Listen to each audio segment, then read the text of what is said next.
ഡാ, നിന്നെ കണ്ടിട്ട് നീ ഭയങ്കര ടയർഡായ പോലെ ഉണ്ടല്ലോ. നീ എവിടെയായിരുന്നു? ഞാനേ വാടകയ്ക്ക് ഒരു വീട് കിട്ടുമെന്ന് നോക്കാൻ പോയതാ. ബ്രോ, നീ ഇപ്പൊ ഒരു വീട് വാങ്ങിയതല്ലേ, പിന്നെ എന്തിനാ റെന്റിന് ഒരു വീട് നോക്കുന്നേ? ഞാനൊരു വീട് വാങ്ങിയിരുന്നു മാർച്ച് 2024 കിട്ടേണ്ടതായിരുന്നു. ബിൽഡർ ഇപ്പൊ പറയാ മാർച്ച് 2025 അതെനിക്ക് കൈമാറ്റം ചെയ്യാൻ പറ്റുള്ളൂ എന്ന്.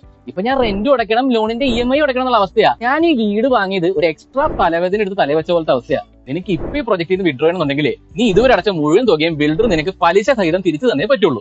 അതുപോലെ നിനക്ക് പുള്ളിക്കെതിരെ ഒരു കംപ്ലൈന്റ് ഫയൽ ചെയ്യാൻ പറ്റും. പുള്ളി വീട് കൈമാറ്റം ചെയ്യാൻ വൈകിപ്പിക്കുന്നത് കൊണ്ട് നിനക്കുണ്ടായ നഷ്ടങ്ങളുണ്ടല്ലോ.